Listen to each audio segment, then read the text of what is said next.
ونستعينه ونستغفره ونعوذ بالله من شرور أنفسنا ومن سيئات أعمالنا من يهده الله فلا مضل له ومن يضلل فلا هادي له وأشهد أن لا إله إلا الله وحده لا شريك له وأشهد أن محمدا عبده ورسوله يا أيها الذين آمنوا اتقوا الله حق تقاته ولا تموتن إلا وأنتم مسلمون يا أيها الناس اتقوا ربكم الذي خلقكم من نفس واحدة وخلق منها زوجها وبث منهما رجالا كثيرا ونساء واتقوا الله الذي تساءلون به والأرحام إن الله كان عليكم رقيبا يا أيها الذين آمنوا اتقوا الله وقولوا قولا سديدا يصلح لكم أعمالكم ويغفر لكم ذنوبكم ومن يطع الله ورسوله فقد فاز فوزا عظيما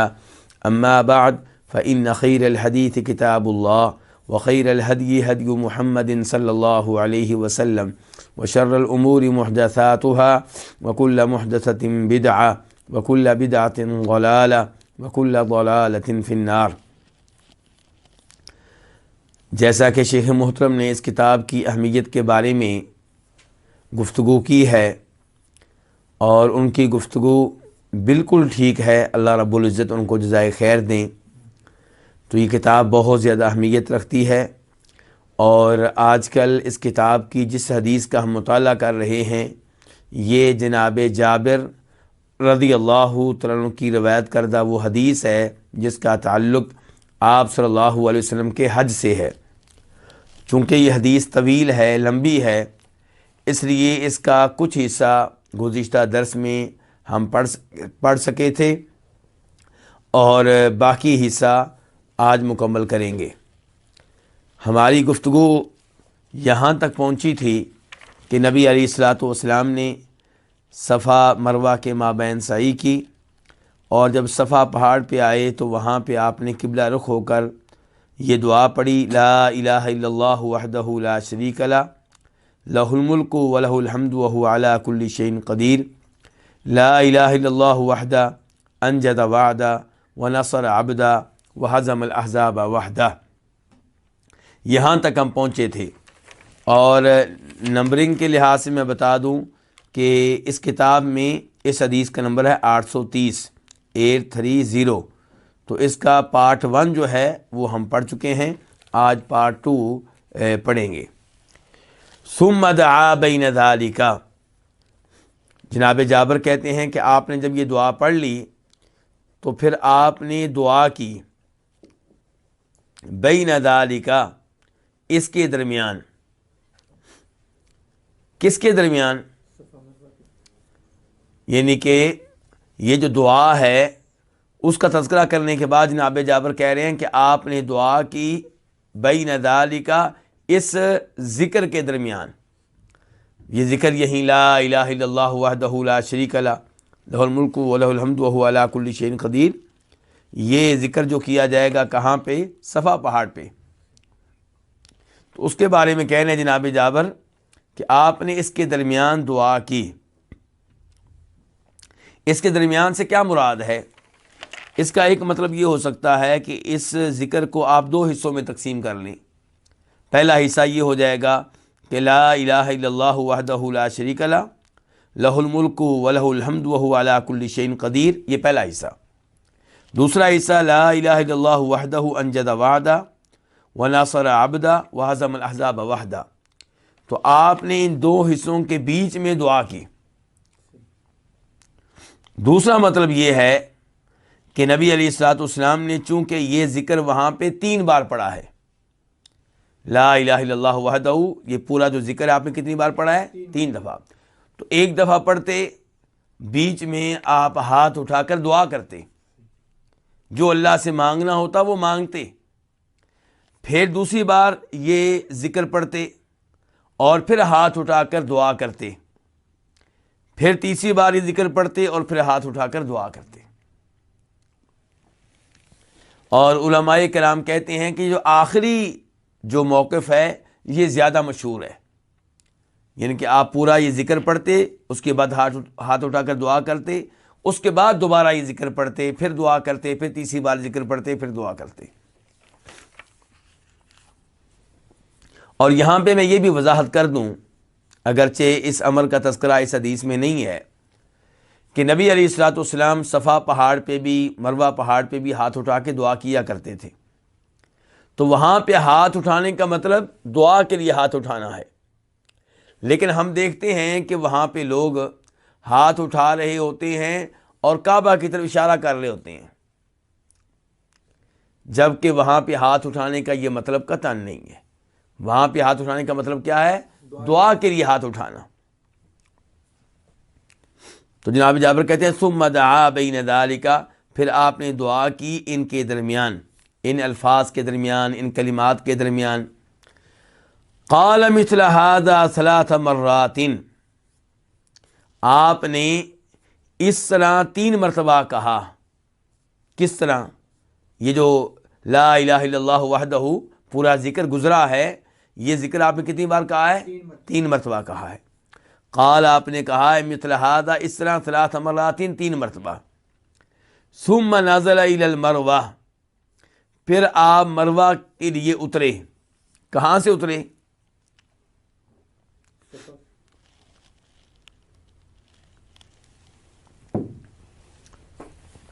پھر آپ مروہ کے لیے اترے، یعنی کہ صفا پہاڑ سے اترے، کہ صفا پہاڑ سے نیچے اترے تاکہ آپ آگے بڑھیں کس کے لیے؟ مروہ کے لیے۔ اور یہاں پہ یہ بتا دوں کہ اس حدیث کی ایک روایت، اس میں آیا ہے کہ آپ اترے ماشین، اس حال میں کہ آپ پیدل تھے۔ آپ مروہ کے لیے اترے جب کہ آپ کیا تھے؟ پیدل تھے۔ جبکہ جناب جابر کی حدیث، اس حدیث کے علاوہ ہم پڑھ چکے ہیں، اس میں یہ آیا ہے کہ نبی علیہ الصلوۃ والسلام نے صفا مروہ کے مابین طواف کیا، سعی کی، اور آپ اونٹ کے اوپر تھے تاکہ لوگ آپ کو دیکھ سکیں۔ اور اس روایت میں کیا آ رہا ہے کہ آپ جب اترے ہیں مروہ پہاڑ جانے کے لیے تو آپ کیا تھے؟ پیدل تھے۔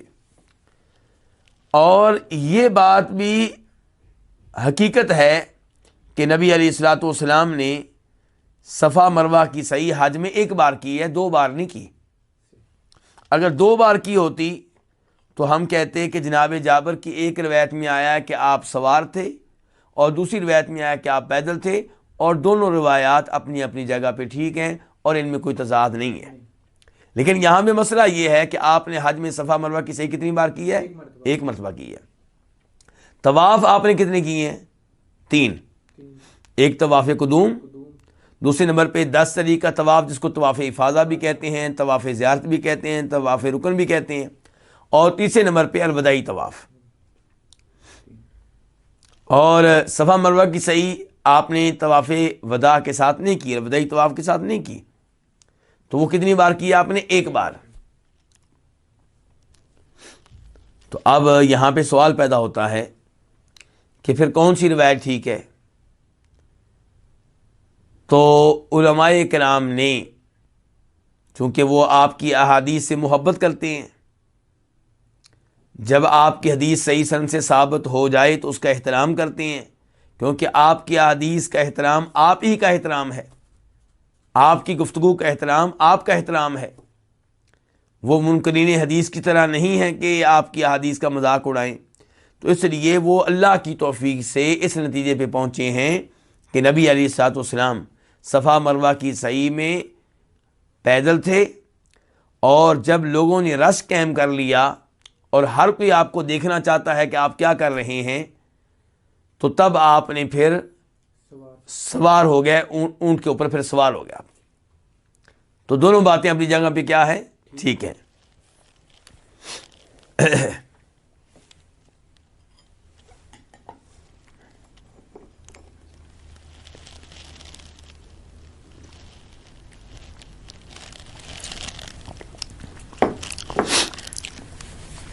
تو ثم نزل الی المروہ، پھر آپ مروہ کے لیے اترے، مروہ جانے کے لیے اترے۔ کہاں سے اترے؟ صفا پہاڑ سے۔ حتی اذا انصبت قدماہ فی بطن الوادی، یہاں تک کہ جب آپ کے قدم وادی کے بیچ میں پڑے، آپ کے قدم وادی کے بیچ میں پڑے، وادی سے کیا مراد ہے؟ صفا اور مروہ کی جو جی ہاں، بہت اچھے، یعنی کہ ادھر ہے صفا پہاڑ اور ادھر ہے مروہ پہاڑ، اور دونوں کے درمیان جو ہموار جگہ ہے اس کو آپ کیا کہیں گے؟ وادی۔ اور اس وادی میں بھی جو جگہ کچھ نیچے کر کے ہے اس کو کیا کہا جائے گا؟ بطن الوادی۔ برتن وادی، اور یہ وہ جگہ ہے جہاں سے ان کے پانی گزرتا ہے جب بارش ہوتی ہے۔ تو اب صحابی کہہ رہے ہیں، جناب جابر کہہ رہے ہیں کہ حتی اذن ثبت قدماہ، جب آپ کے پاؤں وادی کے بطن میں، وادی کی جو نچلی جگہ ہے وہاں پہ آپ کے پاؤں پڑے تو سعا، آپ دوڑے، آپ نے دوڑ لگائی، وہاں پہ آپ نے کیا کیا؟ دوڑ لگائی۔ دوڑ لگائی۔ اور یہاں پہ آپ نے دوڑ کیوں لگائی ہے؟ کیونکہ یہ سنت ہے کس کی؟ جناب اسماعیل علیہ السلام کی والدہ کی۔ جب ابراہیم علیہ السلام اللہ کے حکم سے اسماعیل علیہ السلام کو، ان کی والدہ کو مکہ میں چھوڑ آئے تھے، جہاں پہ کوئی رہنے والا نہیں تھا، جہاں پہ باغات نہیں تھے، جہاں پہ کوئی غلہ نہیں تھا، جہاں پہ کوئی پانی نہیں تھا، اللہ نے حکم دیا اور ابراہیم علیہ السلام نے اپنا سر جھکا دیا اور ان کو چھوڑ آئے، اور ان کو اس معاملے میں کوئی آگاہی بھی نہیں دی، یعنی کہ یہ نہیں بتایا کہ میں تم کو اکیلا چھوڑ وہاں تم کو لے کر جا رہا ہوں اور اکیلا چھوڑ کے واپس آ جاؤں گا، اور نہ ہی چھوڑتے ہوئے ان کو آگاہی دی۔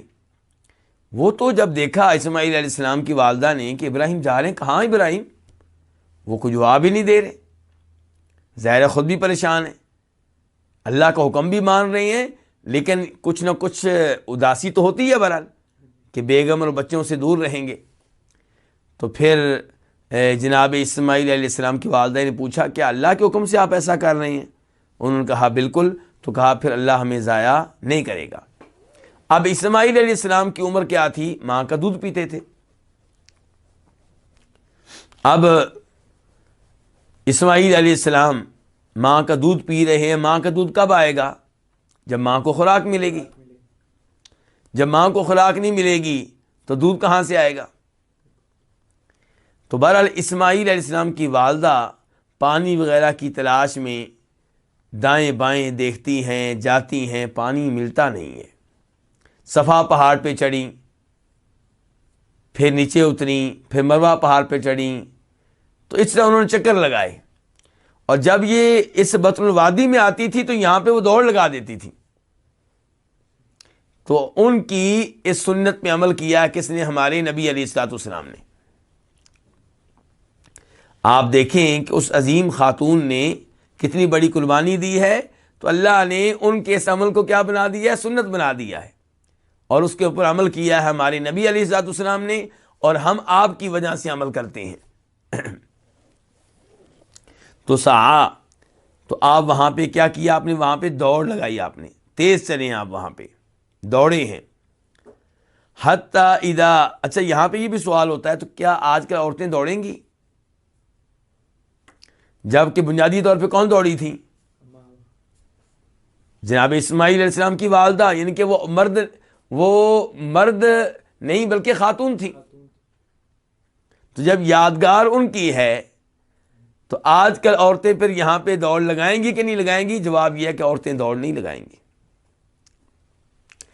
پہلی بات یہ ہے کہ جناب اسماعیل علیہ السلام کی والدہ نے جب دوڑ لگائی تھی تب ان کو کوئی غیر محرم دیکھنے والا نہیں تھا، کوئی بے پردگی کا خطرہ نہیں تھا، اور آج وہاں پہ مرد ہوتے ہیں،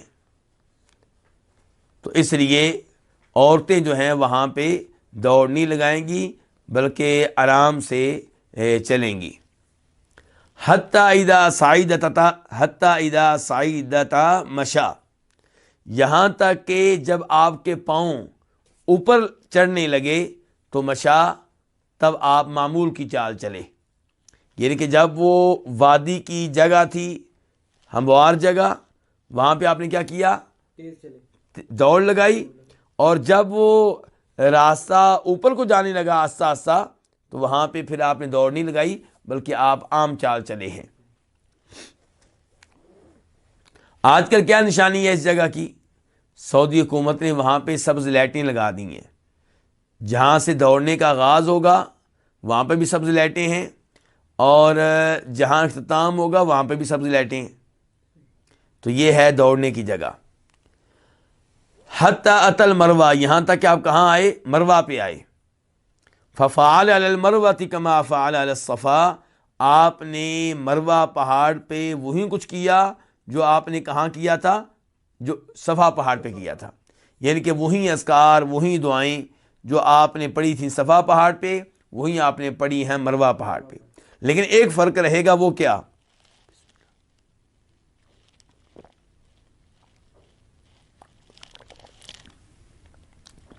قبلے کا ایک فرق رہے گا، وہ کیا؟ صفا اور مروہ پہاڑ میں ایک فرق رہے گا۔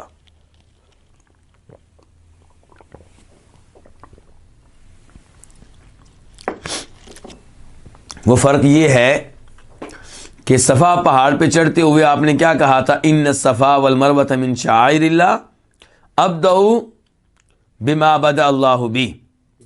آپ نے یہ آیت پڑھی ان الصفا والمروۃ من شعائر اللہ، کہ صفا پہاڑ اور مروہ پہاڑ اللہ کی نشانیوں میں سے ہیں، اور پھر آپ نے کہا تھا میں آغاز کرتا ہوں اس پہاڑ سے جس پہاڑ کا اللہ نے پہلے نام لیا ہے۔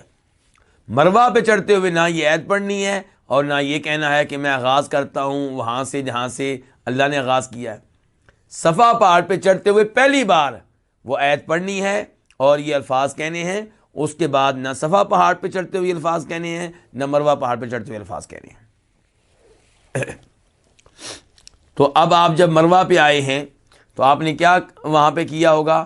آپ وہاں پہ مروہ پہاڑ پہ چڑھے ہوں گے، قبلے کی جانب رخ کیا ہوگا جیسے صفا پہاڑ پہ کیا تھا، اور کعبہ پہ نگاہ ڈالی ہوگی، اور پھر اللہ کی توحید کا اور اللہ کی کبریائی کا اعلان کیا ہوگا، یہ دعا پڑھی ہوگی لا الہ الا اللہ وحدہ لا شریک لہ لہ الملک ولہ الحمد وہو علی کل شیء قدیر، لا الہ الا اللہ وحدہ انجز وعدہ ونصر عبدہ وہزم الاحزاب وحدہ۔ تو یہ دعا پڑھنے کے یہ یعنی کہ دعا، یا آپ اس کو ذکر کہہ لیں، یہ ذکر کرنے کے بعد آپ نے پھر ہاتھ اٹھا کے یعنی کہ دعائیں کی ہوں گی، اس کے بعد پھر آپ نے یہ ذکر کیا ہوگا، پھر ہاتھ اٹھا کے دعائیں کی ہوں گی، پھر آپ نے ذکر کیا ہوگا، پھر ہاتھ اٹھا کے دعائیں کی ہوں گی۔ جو کچھ آپ نے صفا پہاڑ پہ کیا وہی کچھ آپ نے مروہ پہاڑ پہ کیا ہوگا، جیسا کہ جناب جابر بتا رہے ہیں۔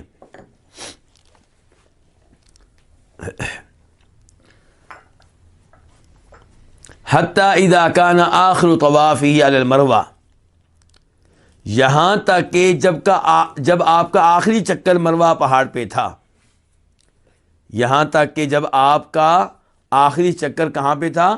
مروہ پہاڑ پہ۔ فقال، تو آپ نے کہا لو انی استقبلت من امری ما استدبرت لم اسق الہدی وجعلتها عمرہ۔ اچھا، اب یہاں پہ پہلا سوال تو یہ پیدا ہو رہا ہے کہ آخری چکر آپ کا کس پہاڑ پہ تھا؟ جبکہ آغاز کہاں سے کیا تھا؟ سفر تو اس کا کیا مطلب ہے کہ ایک چکر کس کو کہتے ہیں؟ یعنی کہ صفا پہاڑ سے مروہ آنا یہ ایک چکر، ایک چکر، اور مروہ سے صفا آنا دوسرا چکر۔ کیونکہ کچھ علماء کرام یہ سمجھے ہیں کہ شاید صفا پہاڑ سے آپ آغاز کریں گے، پھر مروہ جائیں گے، پھر مروہ سے واپس صفا آئیں گے، تو یہ ایک چکر ہوگا، جبکہ یہ دو چکر ہو گئے۔ اسی لیے آخری آپ کے چکر کا اختتام کہاں پہ ہوا ہے؟ مروہ پہاڑ پہ۔ اگر صفا سے مروہ جانا، مروہ سے صفا آنا ایک چکر ہوتا تو آپ کے سعی کا اختتام کہاں پہ ہونا چاہیے تھا؟ صفا پر۔ صفا پہ ہونا چاہیے تھا۔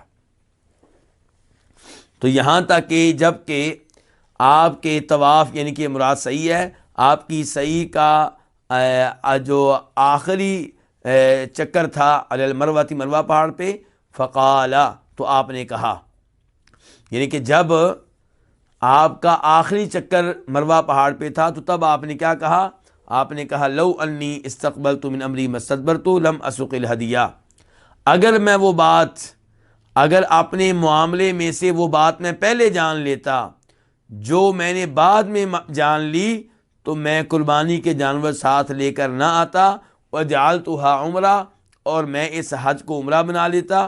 فمن کان منکم لیس معہ ہدی، پس تم میں سے جس کے پاس قربانی کا جانور نہیں ہے، فلیحل، اسے چاہیے کہ وہ حلال ہو جائے، ولیجعلها عمرۃ، اور اس حج کو عمرہ بنا لے۔ یہاں سے ہم کیا سمجھیں؟ یہاں سے ہم یہ سمجھے ہیں کہ نبی علیہ الصلوۃ والسلام صحابہ کرام کو ترغیب دے رہے ہیں کہ یہ جو تم نے طواف کیا ہے اور صفا مروہ کی سعی کی ہے، اس کو تم عمرے کا طواف بنا لو، عمرے کی سعی بنا لو، اور کیونکہ تم قربانی کی جانور ساتھ لے کر نہیں آئے، بال کٹوا لو یا اپنے بال مونڈ لو اور حلال ہو جاؤ، یہ تمہارا عمرہ ہو گیا ہے۔ اور پھر 8 تاریخ کو تم مکہ سے ہی حج کی نیت کر لینا۔ تو یہ کون سا حج بن جائے گا؟ حج تمتع۔ لیکن وہ لوگ جو قربانی کے جانور ساتھ لے کر آئے ہیں، جیسا کہ اللہ کے رسول علیہ الصلوۃ والسلام ہیں، تو وہ حج تمتع نہیں کر سکتے۔ وہ کون سا حج کر سکتے ہیں؟ حج قران۔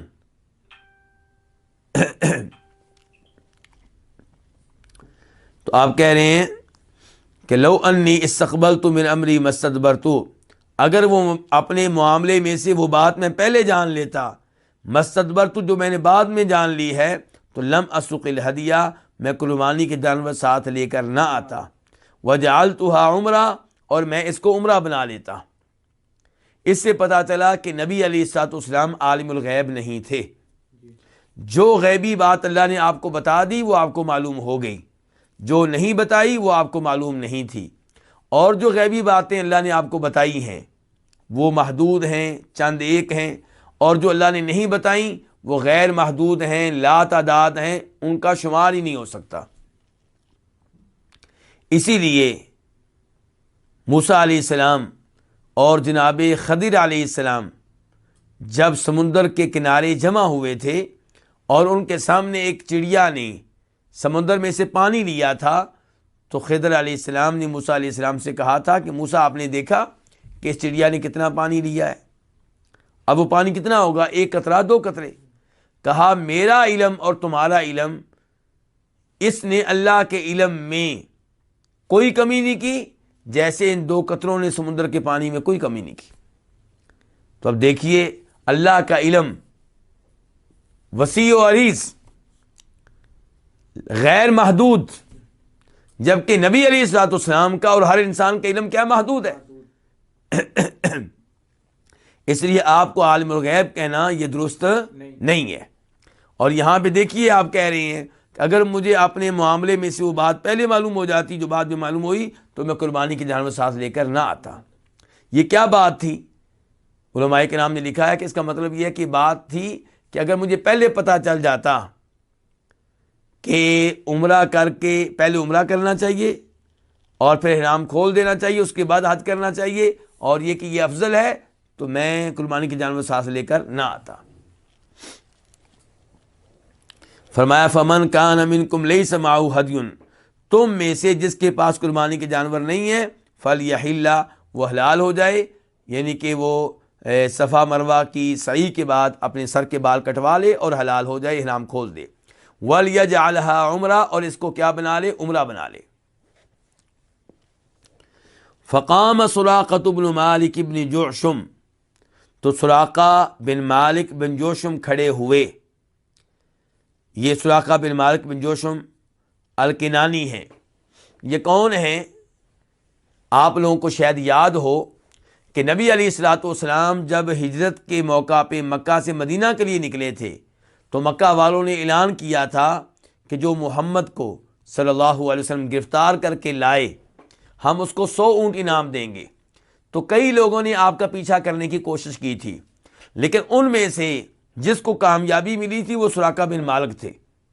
یہ آپ کے بہت قریب پہنچ گئے تھے، اتنے قریب کہ جناب ابو بکر صدیق رضی اللہ عنہ ان کو اپنے سے اتنا قریب دے کر پریشان ہو گئے، اور پریشانی انہیں اپنے بارے میں نہیں تھی، خوف و خطرہ انہیں اپنے بارے میں نہیں تھا، بلکہ نبی علیہ الصلوۃ والسلام کے بارے میں خطرہ تھا کہ کہیں سراقہ نبی علیہ الصلوۃ والسلام کو کوئی نقصان نہ پہنچا دے۔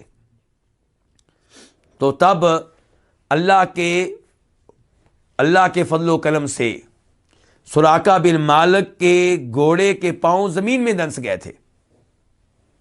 تو اس نے پھر آپ سے معذرت کی تھی، تو پھر آپ نے دعا کی، تو اس کا گھوڑا جو ہے وہ زمین سے باہر آیا، اور ایسا 2-3 بار ہوا، پھر وہ واپس چلا گیا تھا۔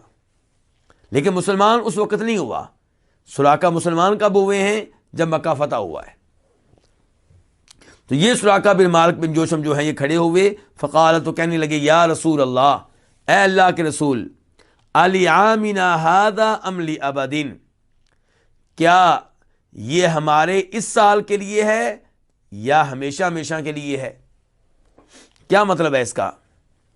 یعنی کہ حج کے مہینوں میں عمرہ کرنا اور یہ حج تمتع کرنا، کہ آپ جب حج کے مہینوں میں مکہ آئیں تو پہلے عمرہ کریں اور حلال ہو جائیں، اس کے بعد 8 تاریخ کو آپ حج کی نیت کریں، یہ چیز جو ہے یہ اس سال کے لیے خاص ہے یا قیامت تک کے لیے یہی حکم ہے؟ تو کہہ رہے ہیں علی عامنا ھذا، کیا یہ ہمارے اس سال کے لیے ہے، ام لابدین، یا ہمیشہ ہمیشہ کے لیے ہے؟ فشبک رسول اللہ صلی اللہ علیہ وسلم اصابعہ واحدۃ فی الاخری، تو نبی علیہ الصلوۃ والسلام نے اپنے ہاتھوں کی انگلیاں داخل کیں، کہاں داخل کیں؟ واحدۃ فی الاخری، ایک ہاتھ کی انگلیاں دوسرے ہاتھ کی انگلیوں میں داخل کیں، اس طرح ایسے۔ وقال، اور فرمایا، دخلت العمرۃ فی الحج، عمرہ حج میں داخل ہو گیا ہے۔ کیا مطلب؟ جیسے ایک ہاتھ کی انگلیاں دوسرے ہاتھ میں داخل ہو گئی ہیں، ایسے ہی عمرہ حج میں داخل ہو چکا ہے۔ مرتین، آپ نے یہ الفاظ 2 مرتبہ کہے، لا، اور اس کے بعد کہا لا، نہیں نہیں، یعنی کہ یہ صرف اس سال کے لیے نہیں ہے، یہ معاملہ اس سال کے ساتھ خاص نہیں ہے، بل لابدن، ابدن، بلکہ یہ ہمیشہ ہمیشہ کے لیے ہے، ہمیشہ ہمیشہ کے لیے ہے۔ یعنی کہ حج تمتع قیامت تک رہے گا، قیامت تک اللہ رب العزت کی یہ شریعت رہے گی کہ لوگ حج کے مہینوں میں آئیں اور پہلے عمرہ کریں، پھر حلال ہو جائیں، اور پھر 8 تاریخ کو مکہ سے حج کی نیت کریں۔ یہ حج تمتع، اس کی یہ شکل و صورت قیامت تک رہے گی۔ اور یہاں سے یہ پتہ چلا اب تک جو حدیث ہم نے پڑھی ہے کہ افضل حج کون سا ہے؟ حج تمتع۔ حج تمتع۔ اگر حج تمتع افضل نہ ہوتا تو نبی علیہ الصلوۃ والسلام صحابہ کرام کو بار بار حج تمتع کی ترغیب نہ دیتے۔ آپ خود حج قران کر رہے ہیں خود بھی خواہش کی۔ اور صحابہ کرام وہ کچھ کرنا چاہتے ہیں جو اللہ کے رسول کر رہے ہیں، لیکن آپ ان کو بتا رہے ہیں کہ نہیں، تم حج تمتع کرو، تم عمرہ کر کے حلال ہو جاؤ۔ اور پھر جب آپ نے دیکھا کہ صحابہ کرام پریشان ہو رہے ہیں، سوچتے ہیں کہ اللہ کے رسول ہمیں کہہ رہے ہیں کہ ہم عمرہ کر کے حلال ہو جائیں، اور حلال ہونے کا مطلب یہ ہے کہ ہم اپنی بیویوں سے تعلقات قائم کر سکتے ہیں، جبکہ آئے ہم حج جیسی عظیم عبادت کے لیے ہیں اور خود نبی علیہ الصلوۃ والسلام ایسا نہیں کر رہے۔ تو پھر آپ نے ان کو مطمئن کرنے کے لیے یہ بات بتائی کہ اگر میں قربانی کے جانور ساتھ لایا نہ ہوتا تو میں بھی اس طواف کے بعد، صفا مروہ کی سعی کے بعد، بال کٹواتا اور حلال ہو جاتا۔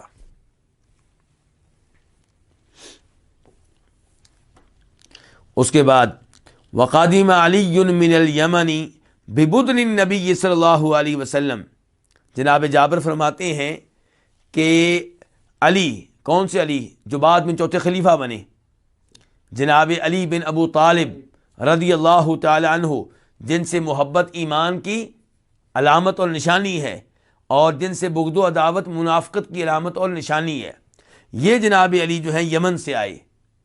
آپ علیہ الصلوۃ والسلام نے مدینہ سے ان کو کہاں بھیجا تھا؟ یمن۔ اور اب یہ یمن سے کہاں آئے ہیں؟ مکہ۔ تو جناب علی یمن سے آئے ببدن النبی صلی اللہ علیہ وسلم، نبی علیہ الصلوۃ والسلام کے اونٹ لے کر۔ ابھی تو ہم نے پڑھا کہ اللہ کے رسول مدینہ سے اونٹ لے کر گئے تھے، اور آپ جناب جابر کہہ رہے ہیں علی یمن سے لے کر آئے ہیں آپ کے اونٹ۔ تو دونوں باتیں بالکل صحیح ہیں۔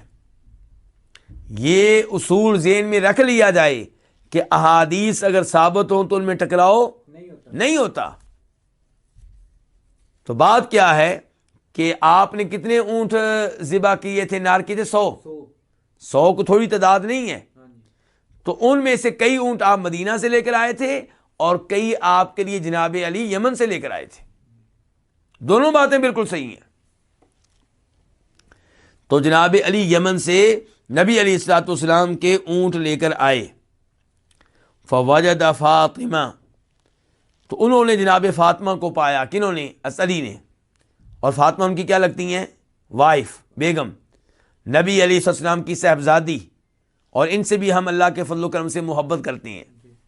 تو جناب فاطمہ کو پایا ممن حل، ان میں سے جو حلال ہو چکے تھے۔ جناب علی نے دیکھا کہ فاطمہ تو حالت احرام میں نہیں ہے، وَلَبِسَتْ ثِيَابًا سَبِيغًا، اور وہ رنگین کپڑے پہنے ہوئے ہیں۔ رنگین کپڑے پہنے ہوئے مراد کیا ہے؟ وہ رنگین کپڑے جو شوق ہیں، زینت والے ہیں۔ جبکہ حج میں عورتیں کوئی بھی لباس پہنیں، لیکن ایسا لباس نہیں ہونا چاہیے جو شوق ہو، سادہ لباس پہنیں، یعنی کہ جب حالت احرام میں ہوں۔ میرے کہنے کا مقصد یہ، جب حالت احرام میں ہوں۔ تو یہاں پہ جناب فاطمہ نے کپڑے پہنے ہوئے ہیں، رنگین قسم کے کپڑے، رنگے ہوئے کپڑے، وقت حالت، اور آنکھوں میں سرما ڈال رکھا ہے۔ فَأَنْكَرَ ذَلِكَ عَلَيْهَا، تو جناب علی نے ان پہ اس چیز کا انکار کیا، یعنی کہ ان پہ یہ اعتراض کیا کہ تم کیوں حلال ہو چکی ہو اور تم نے سرما لگا رکھا ہے اور یہ شوق کپڑے پہن رکھے ہیں۔ تو فَأَنْكَرَ، انکار کیا، ذَلِكَ، اس حلال ہونے کا، جناب علی، جناب فاطمہ پہ کس نے انکار کیا؟ جناب علی نے۔ فقالت، تو انہوں نے وضاحت کی، کنہوں نے؟ جناب فاطمہ نے، ان ابی امرنی بہذا، کہ میرے والد نے مجھے اس چیز کا حکم دیا ہے۔ کس چیز کا؟ حلال ہونے کا۔ انہوں نے کہا ہے کہ طواف کر کے، صفا مروہ کی صحیح کر کے اور بال کٹوا کے کیا ہو جاؤ؟ حلال ہو جاؤ، اس کو عمرہ بنا لو۔ قال، جناب جابر کہتے ہیں، فکان علی یقول بالعراق، تو علی عراق میں کہا کرتے تھے۔ کیا مطلب عراق میں کہا کرتے تھے؟ یعنی کہ جب جناب علی مدینہ سے عراق منتقل ہو گئے، اپنی حکومت وہاں پہ لے گئے، تو وہاں پہ یہ بات بتایا کرتے تھے۔ کیا بات؟ جو آگے آنے والی ہے۔ تو جناب علی عراق میں کہا کرتے تھے، فذهبت الى رسول اللہ صلی اللہ علیہ وسلم محرشا على فاطمة للذي صنعت، تو میں نبی علیہ الصلوۃ والسلام کے پاس گیا آپ کو فاطمہ کے خلاف بھڑکانے کے لیے، یعنی کہ غصہ دلانے کے لیے۔ کس بات پہ غصہ؟ للذی صنعت، اس کی وجہ سے جو فاطمہ نے کیا ہے، کہ بھئی یہ آئی حج کے لیے ہیں اور یہاں پہ آ کے حلال ہو گئی ہیں اور شوق کپڑے پہن رکھے ہیں اور آنکھوں میں سرما ڈال رکھا ہے۔ تو یہ بات بتانے کے لیے میں گیا۔ ایک مقصد تھا کہ آپ اگر فاطمہ کو ڈانٹیں، اور دوسرا مقصد یہ تھا کہ میں آپ سے سوال کر لوں، جواب معلوم کر لوں کہ کیا حقیقت ہے اس معاملے کی۔ تو کہتے ہیں فذهبت الى رسول اللہ، میں رسول اللہ صلی اللہ علیہ وسلم کی طرف گیا۔ کیوں گیا؟ محرشا علی فاطمہ، آپ کو جناب فاطمہ کے خلاف بھڑکانے کے لیے، للذی صنعت، اس کام کی وجہ سے جو فاطمہ نے کیا ہوا تھا۔ مستفتیا لرسول اللہ صلی اللہ علیہ وسلم فیما ذکرت عنہ، اللہ کے رسول علیہ السلام سے سوال کرنے کے لیے اس بارے میں جس کا فاطمہ نے تذکرہ کیا تھا، عنہ، آپ سے۔ حضرت فاطمہ نے کیا کہا تھا کہ میں کیوں حلال ہو گئی ہوں؟ مجھے نبی علیہ السلام نے حکم دیا ہے۔ تو جناب فاطمہ حیران ہو رہے ہیں اس بات پہ، خود اللہ کے رسول سے سننا چاہتی ہیں کہ اس معاملے کی کیا حقیقت ہے۔ کہتے ہیں فاخبرتہ، تو میں نے آپ کو بتایا کہ انی انکرت ذلک علیہا، میں نے اس چیز کا ان پہ انکار کیا ہے۔ کن پہ؟ فاطمہ پہ، یعنی کہ میں نے ان پہ اعتراض کیا ہے۔ میں نے فاطمہ کو اس حالت میں دیکھا ہے، میں نے اعتراض کیا ہے، اور انہوں نے کہا ہے کہ اللہ کے رسول نے مجھے اس کا حکم دیا ہے۔ یہ ساری بات میں نے آپ کے سامنے رکھی۔ فقال، تو آپ نے کہا، صدقت، صدقت، اس نے سچ کہا ہے، اس نے سچ کہا ہے، اس نے درست کہا ہے، اس نے درست کہا ہے، ان کے بالکل میں نے اس کو حکم دیا ہے اور وہ حلال ہوئی ہے، تو اس بالکل ٹھیک کہہ رہی ہے۔ اس کے بعد آپ نے کہا، ماذا قلت حین فرضت الحج، تو نے کیا کہا تھا جب تو نے حج کو اپنے اوپر واجب کیا، فرض کیا. حج کب فرض ہوتا ہے، کب واجب ہوتا ہے؟ جب آپ نیت کر لیتے ہیں. یعنی کہ اب وہ حج پورا کرنا کیا ہو جائے گا، واجب ہو جائے گا. جب آپ کہتے ہیں نا پہلی بار لبیک اللہم حجن، اے اللہ میں حج کے لیے حاضر ہوں، تو اب حج چاہے آپ کا نفلی ہو، اب فرض ہو گیا پورا کرنا. ایسے جب آپ کہتے ہیں لبیک اللہم حجن، اے اللہ میں عمرے کے لیے حاضر ہوں، لبیک اللہم عمرۃ، اللہ میں عمرے کے لیے حاضر ہوں، پہلے عمرہ فرض نہیں تھا، اب فرض ہو گیا آپ کے اوپر.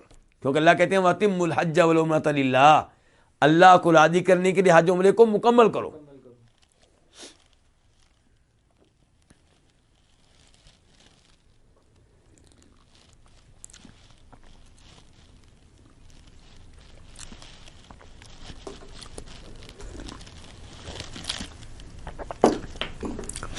تو اللہ کے رسول علیہ الصلوۃ والسلام جناب علی سے پوچھ رہے ہیں کہ تمہاری نیت کیا تھی، تم نے کون سا تلبیہ کہا ہے، کون سا احرام باندھا ہے؟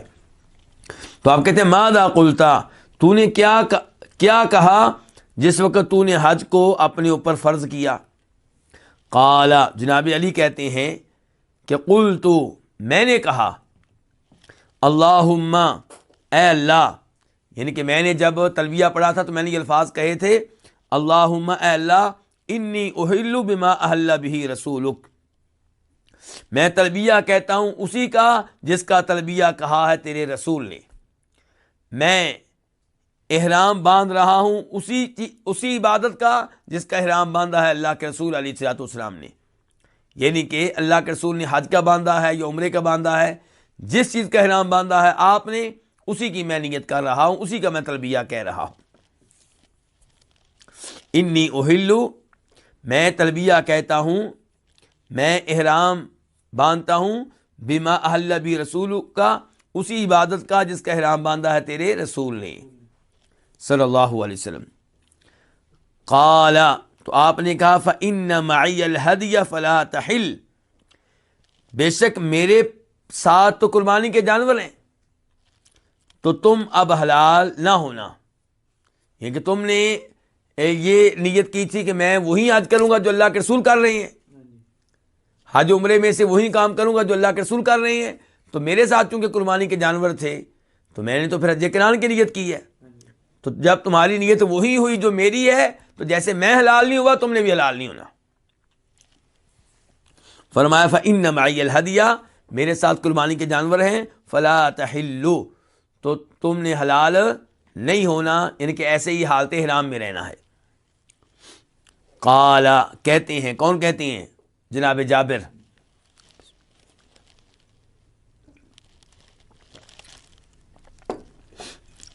فکان جماعت الہدی الذی قدم به علی من الیمن والذی اتى به النبی صلی اللہ علیہ وسلم 100، تو ان قربانی کے جانوروں کی مجموعی تعداد، الہدی کا معنی کیا؟ قربانی کے جانور، جماع کا معنی مجموعی تعداد.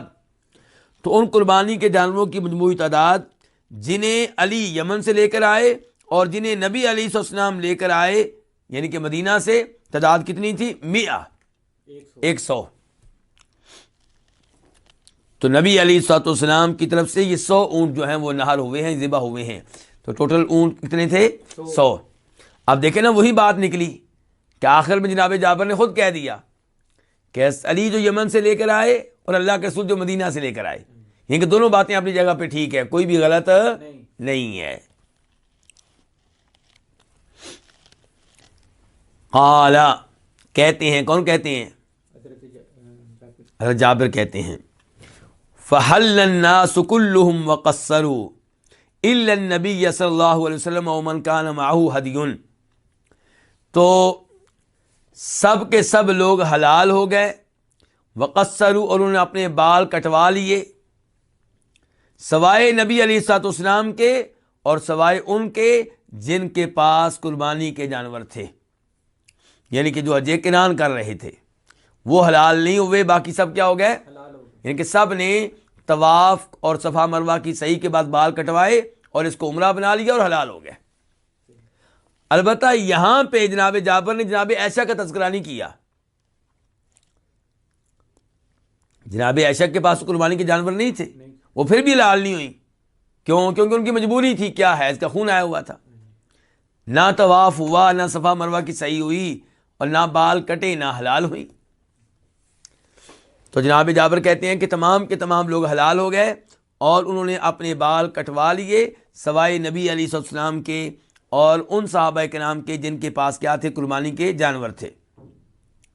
اچھا یہاں پہ غور کیجئے گا، جناب جابر نے کیا کہا ہے کہ ان صحابہ اس سارے کے سارے حلال ہو گئے اور سب کے سب نے کیا کیا، قصروا، سر کے بال کیا کیے ہیں، کٹوائے ہیں۔ اس کا مطلب ہے کہ منڈوائے نہیں ہیں، جبکہ افضل کیا ہے، منڈوانا۔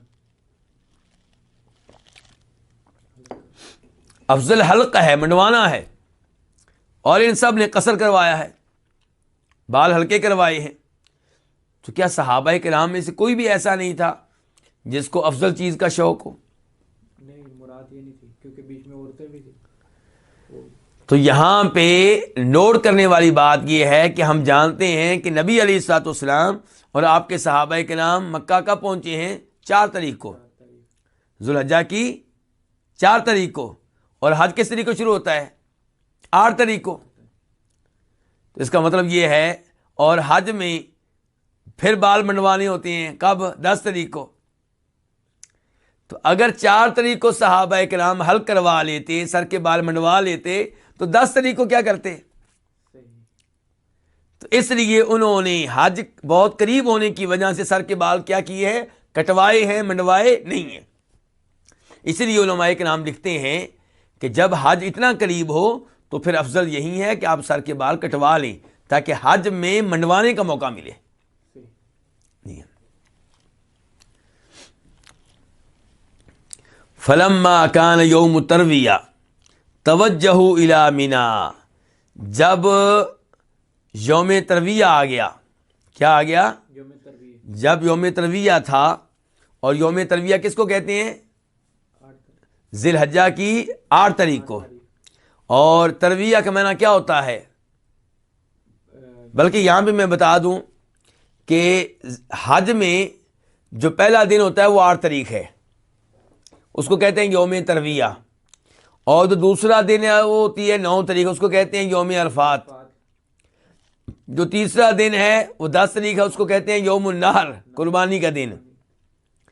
اور جو چوتھا دن ہے جب لوگ مینا میں ٹھہرے ہوتے ہیں، اس کو کہتے ہیں یوم القر، یعنی کہ مینا میں سکون سے ٹھہرنے کا دن، رہنے کا دن، کہیں جانا نہیں ہے۔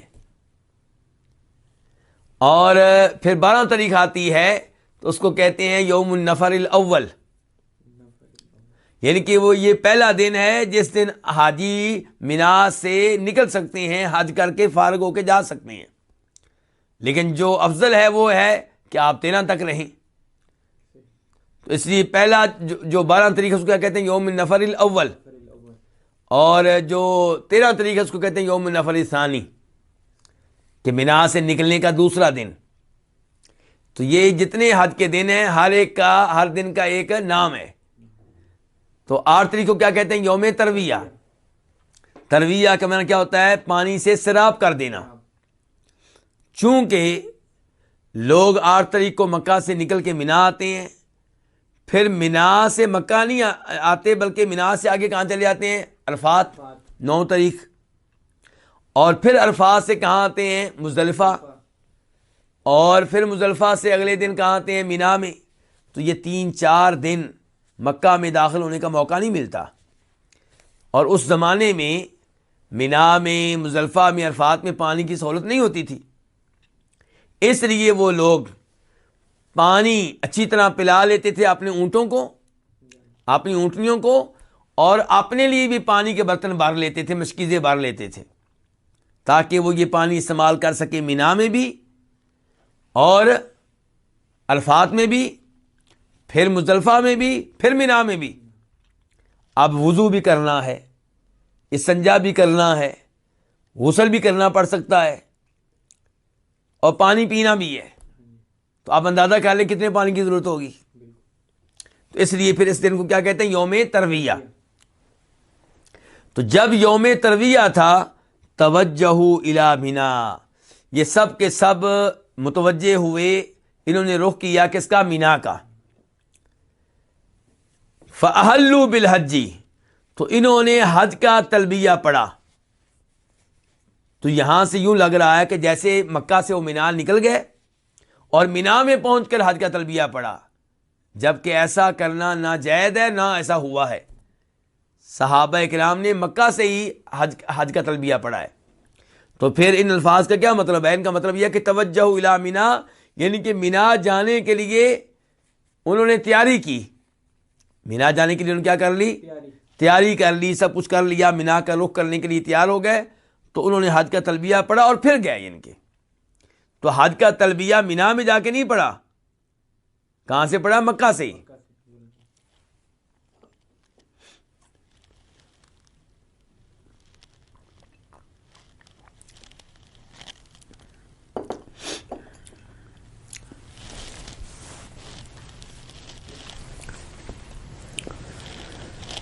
جتنا حصہ حدیث کا ہم نے پڑھ لیا ہے، یہاں پہ جناب جابر تذکرہ کرتے ہیں عائشہ کے واقعے کا کہ نبی علیہ الصلوۃ والسلام نے جناب عائشہ سے ملاقات کی تو رو رہی ہیں. پوچھا کیا ہوا عائشہ؟ کہا اللہ کے رسول میں تو ابھی تک حالت حیض میں ہوں، میں تو عمرہ نہیں کر سکی اور لوگ حج کے لیے جا رہے ہیں. تو پھر آپ نے کہا تھا کہ تم بھی غسل کر لو اور عمرے کے اعمال کو رہنے دو اور وہ کام کرو جو حاجی کریں گے، وہ سارے کام کرو جو کون کریں گے؟ حاجی کریں گے. تو یہ چیز جو ہے جناب جابر نے اس حدیث میں ذکر کی ہے، لیکن یہاں پہ وہ نہیں آئی. دیگر اس حدیث کی دیگر روایات میں وہ بات آئی ہے. اس کے بعد کیا؟ وَرَكِبَ رسول اللہ صلی اللہ علیہ وسلم، اب مینا کا رخ ہو چکا ہے، حج کا تلبیہ پڑھا جا چکا ہے، تو نبی علیہ الصلوۃ والسلام نے سواری کی. آپ سوار ہو گئے کس پہ؟ اپنی اونٹنی پہ. کون سی اونٹنی؟ قصوہ. تو اللہ کے رسول علیہ السلام سوار ہوئے. فصلی بها الظہر والعصر والمغرب والعشاء والفجر، تو آپ نے مینا میں ظہر، عصر، مغرب، عشاء اور فجر کی نمازیں پڑھائیں اور پڑھیں. تو یہاں پہ اللہ کے رسول سوار ہوئے ہیں، یعنی کہ مینا کس چیز پہ گئے ہیں؟ اونٹنی پہ. اس لیے کئی علماء کرام نے لکھا ہے کہ حج میں سوار ہونا یہ پیدل چلنے سے افضل ہے. حج میں سواری کو اختیار کرنا پیدل چلنے سے افضل ہے. کئی علماء کرام نے یہ کہا ہے کیونکہ نبی علیہ الصلوۃ والسلام نے یہ حج سواری پہ کیا ہے. اور یقیناً اس میں سہولت بھی ہے. جو لوگ پیدل چلتے ہیں وہ کئی دفعہ اتنا تھک جاتے ہیں کہ اس کے بعد عبادت کرنے کی ہمت نہیں رہتی، عبادت کرنے کی ہمت نہیں رہتی. اس کے باوجود اگر کوئی چلتا ہے تو انشاءاللہ وہ بھی ٹھیک ہے. اور ویسے بھی میں نے کہا کہ کئی علماء کرام کی رائے ہے کہ حج میں سواری کرنا، اب سوار ہونا افضل ہے. ورنہ کئی مرتبہ یہ احساس ہوتا ہے حج کے دوران کہ سوار ہونے میں، گاڑی پہ بیٹھنے میں وقت ضائع ہو جاتا ہے. پیدل چلنے والے کئی دفعہ جلدی پہنچ جاتے ہیں.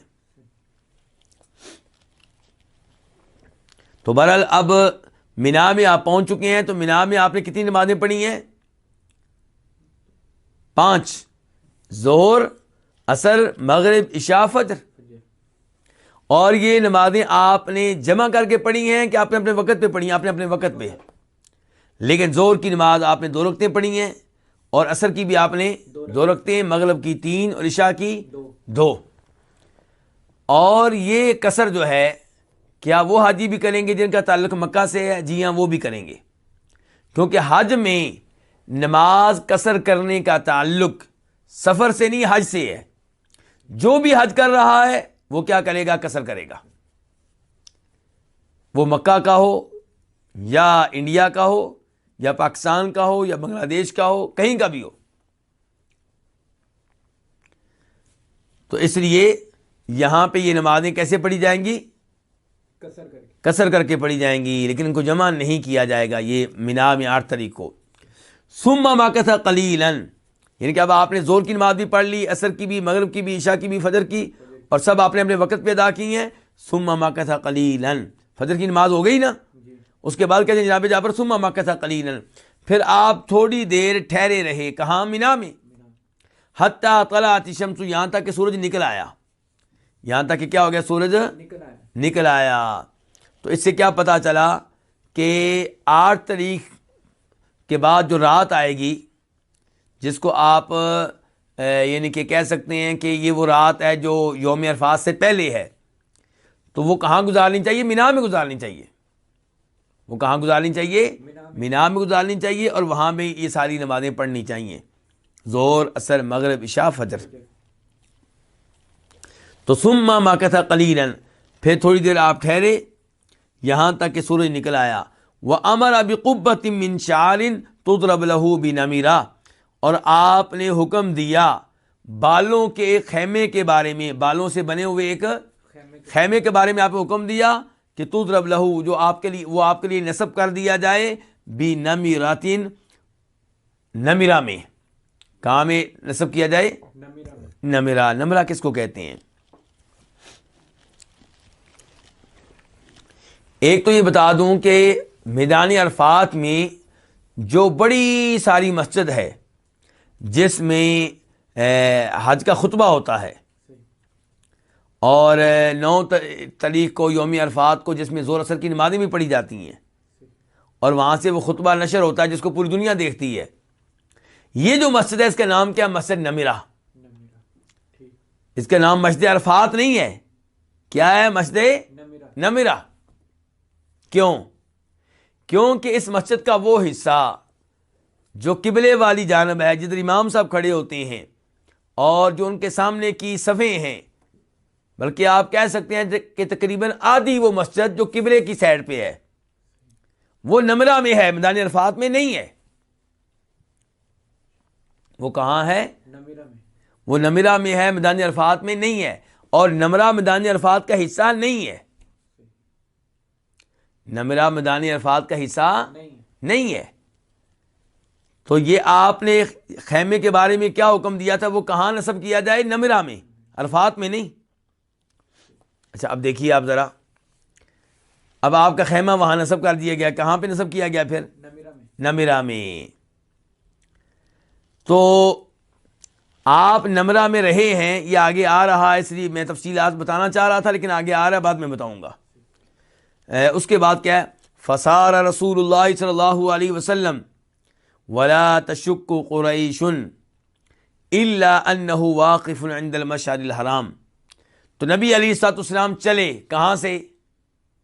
مینا سے عرفات کے لیے آپ چلے، اور قریش کو اس بارے میں کوئی شک و شبہ نہیں تھا مگر یہ کہ آپ مشعر الحرام کے پاس وقوف کریں گے، جیسا کہ قریش کیا کرتے تھے زمانہ جاہلیت میں. قریشی لوگ یہ کہا کرتے تھے کہ ہم تو حرم والے ہیں. ہم کون ہیں؟ حرم والے. حرم والے، بیت اللہ کے متولی، ہم تو بڑے افضل لوگ ہیں، بڑے معزز لوگ ہیں، اس لیے حج میں ہم تو جائیں گے مزدلفہ تک، کیونکہ مزدلفہ حرم کے اندر ہے، مینا حرم کے اندر ہے، اور میدان عرفات چونکہ حدود حرم سے باہر ہے، وہاں پہ ہم نہیں جائیں گے، باقی لوگ جائیں گے. تو اللہ نے قرآن حکیم میں کیا کہا؟ ثم افیضوا من حیث افاض الناس، کہ تم لوگ وہاں سے واپس آؤ جہاں سے لوگ واپس آتے ہیں.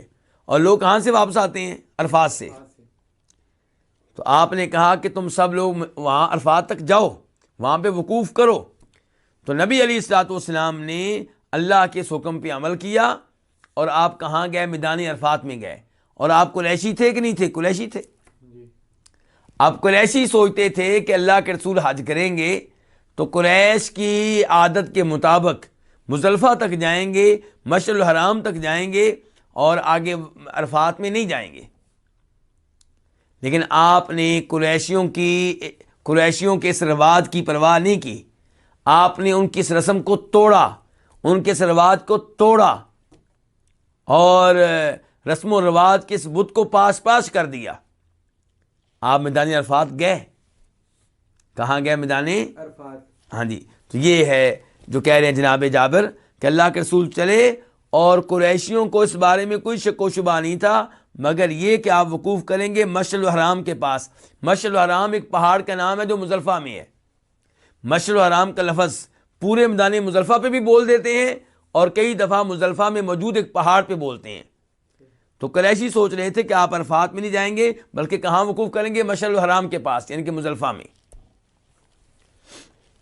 کما کانت قریش تصنع فی الجاہلیہ، جیسا کہ قریشی کیا کرتے تھے زمانہ جاہلیت میں، زمانہ کفر میں. فاجاز رسول اللہ صلی اللہ علیہ وسلم حتی اتا عرفہ، تو نبی علیہ الصلوۃ والسلام نے اس کو کراس کیا، کس کو؟ مشعر الحرام کو، مزدلفہ کو، یہاں تک کہ آپ عرفہ پہنچ گئے. یہاں تک آپ کہاں پہنچ گئے؟ عرفات میں پہنچ گئے. لیکن عرفات میں پہنچ گئے سے مراد یہ نہیں کہ عرفات میں داخل ہو گئے، مراد یہ کہ عرفات کے پاس پہنچ گئے. مراد کے عرفات کے پاس پہنچ گئے. یہ ہمیں کیسے پتہ چلا؟ بعد والے الفاظ سے، کیونکہ کیا کہا جا رہا ہے؟ جناب جابر کیا کہہ رہے ہیں؟ حتی اتا عرفہ، یہاں تک کہ آپ عرفہ میں آئے. فوجد القبۃ قد ضربت له بنمرہ، تو آپ نے خیمے کو پایا کہ وہ آپ کے لیے نمرہ میں نصب کیا جا چکا تھا. فنزل بہا، تو آپ نے وہاں پہ پڑاؤ ڈالا، وہاں پہ آپ اترے. تو آپ میدان عرفات میں داخل ہونے سے پہلے کہاں اترے ہیں؟ نمرہ میں. اور آپ کا خیمہ کہاں تھا؟ نمرہ میں. تو وہاں پہ آپ رکے ہیں. پھر کیا ہوا دیکھیں، حتی اذا زاغت الشمس، یہاں تک کہ جب سورج ڈال گیا. سورج کیا ہو گیا؟ ڈال گیا، یعنی کہ زور کا وقت ہونے لگا. تو امر بالقصواء، آپ نے اپنی اونٹنی قصوہ کے بارے میں حکم دیا. کیا حکم دیا؟ وہ آگے معلوم ہو رہا ہے کہ فرحلت لہ، تو آپ کے لیے اس پہ ایک پالان کس دیا گیا، کجاوا رکھ دیا گیا، پالان کس دیا گیا. اس کا مطلب ہے کہ آپ نے کیا حکم دیا تھا کہ میری اونٹنی پہ کیا کرو؟ پلان جو ہے وہ ڈال دو اور کجاوا اس کے اوپر رکھ دو اور اس کو تیار کر دو. چنانچہ فرحلت لہ، تو اس پہ پالان کس دیا گیا، رکھ دیا گیا، لہو آپ کے لیے، آپ کی خاطر. فاتا بطن الوادی، تو آپ وادی کے اندر آ گئے. آپ کہاں آ گئے؟ وادی کے اندر آ گئے. یہ کون سی وادی ہے جی؟ یہ کون سی وادی ہے؟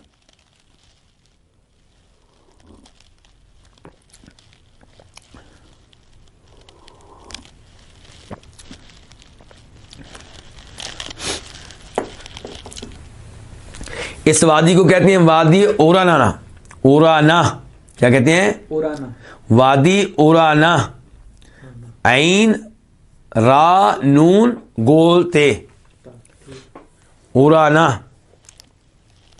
تو آپ اس وادی میں آئے. فخطب الناس، تو آپ نے لوگوں کو خطبہ دیا. وقال، اور کہا. دیکھیے خطبہ جو ہو رہا ہے یہ میدان عرفات میں نہیں ہو رہا. پہلے آپ نے پڑاؤ ڈالا ہے کہاں؟ نمرہ میں. پھر تھوڑا سا آگے بڑھے ہیں تو آپ کہاں پہنچ گئے ہیں؟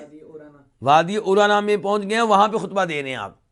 اسی لیے امام آج بھی جب خطبہ دیتا ہے تو وہ میدان عرفات میں نہیں ہوتا، وہ میدان عرفات سے باہر ہوتا ہے. اور امام صاحب کے سامنے جو کافی ساری صفیں ہوتی ہیں وہ بھی میدان عرفات میں نہیں ہوتے. البتہ خطبے کے بعد، نماز کے بعد، پھر امام صاحب بھی اور دیگر لوگ بھی کہاں داخل ہو جاتے ہیں؟ عرفات میں داخل ہو جاتے ہیں. وقوف عرفات میں ہوگا لیکن خطبہ اور نمازیں یہ میدان عرفات سے پہلے ہیں. لیکن رش کی وجہ سے اگر لوگ پہلے سے میدان عرفات میں چلے جاتے ہیں تو انشاءاللہ اس میں کوئی حرج نہیں ہے، کیونکہ رش اتنا زیادہ ہے کہ کوئی جگہ لوگوں کو نہیں ملتی. لیکن کم از کم مسئلہ معلوم ہونا چاہیے. اور پھر یہ ہے کہ آپ اللہ کے رسول علیہ السلام کی اس حدیث پہ عمل کر سکتے ہیں اگر آپ مسجد نمرہ کے اس حصے میں چلے جائیں جو قبلہ کی جانب ہے. اور جب آپ خطبہ سن لیں اور 2 نمازیں پڑھ لیں پھر آپ مسجد عرفات کی پیچھے جانب آ جائیں، مسجد نمرہ کی پیچھے جانب آ جائیں. اور سعودی حکومت نے، اللہ ان کو جزائے خیر دے، اس مسجد نمرہ میں بورڈ لگا رکھے ہیں، نوٹس بورڈ.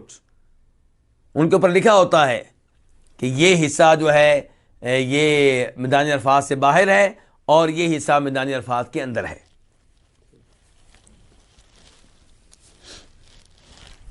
تو اب آپ نے فخطب الناس، لوگوں کو خطبہ دیا. یہ وہ مشہور و معروف خطبہ ہے جس کو کہتے ہیں خطبہ حجۃ الوداع. اور اس خطبے کے اوپر مستقل کی کتابیں لکھی گئی ہیں. وقال، اور آپ نے کہا، ان دماءکم واموالکم حرام علیکم کحرمت یومکم ھذا فی شہرکم ھذا فی بلدکم ھذا. دیکھیے آپ کہ نبی علیہ الصلوۃ والسلام کی تعلیمات کے نتیجے میں لوگ امن و سلامتی کے پیامبر بنتے ہیں یا دہشت گرد بنتے ہیں؟ نہیں، آپ کی تعلیمات یہ ہیں جن کے نتیجے میں لوگ کیا بنتے ہیں؟ امن و سلامتی کے سفیر بنتے ہیں، امن و سلامتی کے پیامبر بنتے ہیں. مسلمانوں کی لڑائی اس سے ہے جو مسلمانوں پہ ظلم کرے، جو اسلام کی راہ میں رکاوٹ بنے. ورنہ دیکھیے آپ کیا کہہ رہے ہیں، ان دماءکم، بے شک تمہارا خون، واموالکم، اور تمہارا مال، حرام علیکم، تم لوگوں پہ حرام ہے. کیا مطلب؟ کہ دوسرے آدمی کا خون تمہارے اوپر حرام ہے، تم اس کو قتل نہیں کر سکتے، اس کو زخمی نہیں کر سکتے، اس کا مال بھی حرام ہے، تمہارے لیے حلال نہیں ہے. وہ حرمت والا ہے، اس کا اپنا ایک تقدس ہے. کسی کے مال پہ قبضہ کرنے کی اجازت نہیں ہے، نہ چوری کے ذریعے، نہ ڈاکے کے ذریعے، نہ رشوت کے ذریعے، اور نہ ہی کسی بھی ناجائز طریقے کے ذریعے. مثال کے طور پہ قرضہ لے لیا، واپس نہ کیا، بہنوں کی وراثت پہ قبضہ کر لیا، تو اس طرح وہ مال حلال نہیں ہو جائے گا تمہارے لیے. تو آپ فرما رہے ہیں ان دماءکم اموالکم حرام علیکم، تمہارا خون اور تمہارے مال تم پہ کیا ہے؟ حرام ہے، تمہارے لیے حرمت والے ہیں. کحرمت یومکم ھذا فی شہرکم ھذا فی بلدکم ھذا، جیسے تمہارے اس شہر میں، کون سا شہر ہے؟ مکہ. جیسے تمہارے اس شہر میں، تمہارے اس مہینے میں، کون سا مہینہ ہے؟ ذی الحجہ. جیسے تمہارے اس شہر میں، تمہارے اس مہینے میں تمہارا یہ دن حرمت والا ہے. یہ دن کون سا ہے؟ 9 تاریخ، یوم عرفات. تو آپ کہہ رہے ہیں دیکھیں مکہ حرمت والا شہر ہے یا نہیں؟ اور ذی الحجہ حرمت والے مہینوں میں شامل ہے کہ نہیں ہے؟ حرمت والے کے مہینے کتنے ہیں؟ 4 ہیں. تو ان میں ذی الحجہ بھی شامل ہے. اچھا، اوپر سے پھر یوم عرفات، حالت احرام میں کتنی حرمتیں جمع ہو گئی ہیں، کتنی عظمتیں جمع ہو گئی ہیں. تو آپ کہہ رہے ہیں کہ جیسے تمہارے اس شہر میں، تمہارے اس مہینے میں یہ دن محترم ہے، حرمت والا ہے، ایسے ہی تمہارا خون، تمہارا مال تم پہ حرام ہے، حرمت والا ہے. یعنی کہ تم کسی کے مال پہ قبضہ نہیں کر سکتے، کسی کے مال پہ تمہیں قبضہ کرنے کی اجازت نہیں ہے، اور کسی کو قتل کرنے کی اجازت نہیں ہے.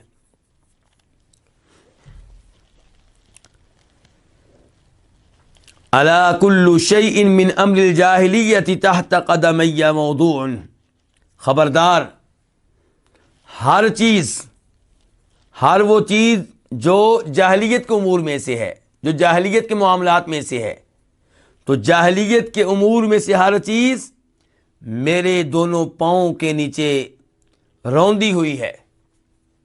یعنی کہ جاہلیت کے جتنے رسم و رواج ہیں، جتنی ان کی غلط چیزیں ہیں، ان کو میں ختم کر رہا ہوں اور اپنے پاؤں کے نیچے دے رہا ہوں، ان کی کوئی حیثیت نہیں ہے.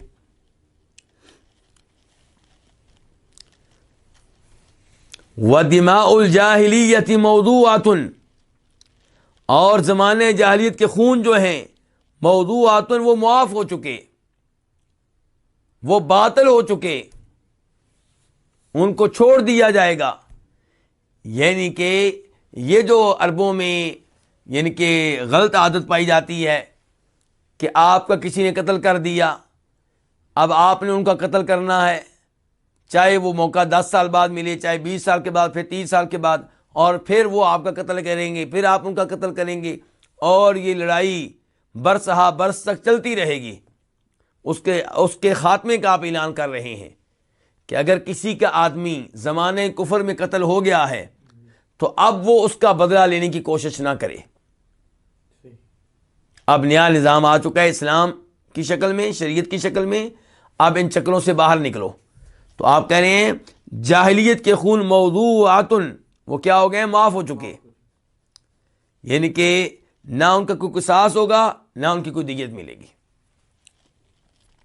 وَإِنَّ أَوَّلَ دَمٍ أَضَعُ مِن دِمَائِنَا دَمُ ابْنِ رَبِيعَةَ بْنِ الْحَارِثِ،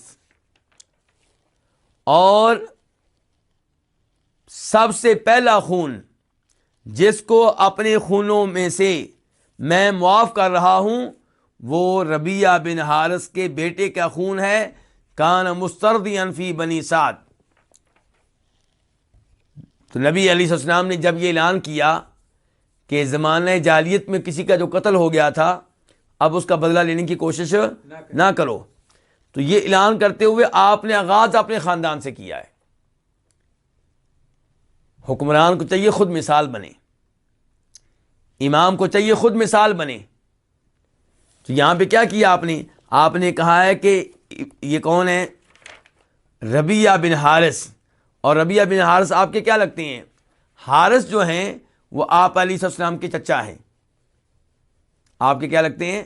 کیونکہ حارث کون ہے؟ حارث بن عبد المطلب. اور آپ کے والد صاحب کون تھے؟ عبداللہ بن عبد المطلب. تو حارث اور عبداللہ کیا لگے؟ بھائی. حارث کا بیٹا آگے ربیعہ، ربیعہ کا جو بیٹا ہے وہ قتل کیا گیا ہے. زمانہ جاہلیت میں کس کو قتل کیا گیا؟ ربیعہ بن حارث کے بیٹے کو. تو ربیعہ آپ کے کیا لگے؟ چچا زاد. ایسے ہی ہے نا؟ اور وہ جو بچہ قتل ہوا ہے وہ آپ کے چچا زاد کا بیٹا ہوا، تو آپ کا گہرا رشتہ ہوا نا. اور وہ یعنی کہ بچہ اگر زندہ رہتا اور مسلمان ہوتا تو آل بیت میں سے ہوتا. تو آپ کیا کہہ رہے ہیں؟ وَإِنَّ أَوَّلَ دَمٍ أَضَعُ مِن دِمَائِنَا، ہمارے بہائے ہوئے خون میں سے جو خون سب سے پہلے میں معاف کر رہا ہوں وہ ربیعہ بن حارث کے بیٹے کا خون ہے. کون ہے جی ربیعہ بن حارث کا یہ بیٹا؟ اس کا کیا معاملہ جی؟ کیسے قتل ہوا تھا؟ کان مسترضعا فی بنی سعد فقتلته ذیل، یہ دودھ پی رہا تھا قبیلہ بنی سعد میں. یعنی کہ اس کے والدین نے اس کو کہاں بھیجا ہوا تھا؟ قبیلہ بنی سعد میں، تاکہ بچہ وہاں دودھ پیے اور اس ماحول میں رہے اور وہاں پلے بڑھے، جیسا کہ ہمارے نبی علیہ السلام کو بھی بھیجا گیا تھا.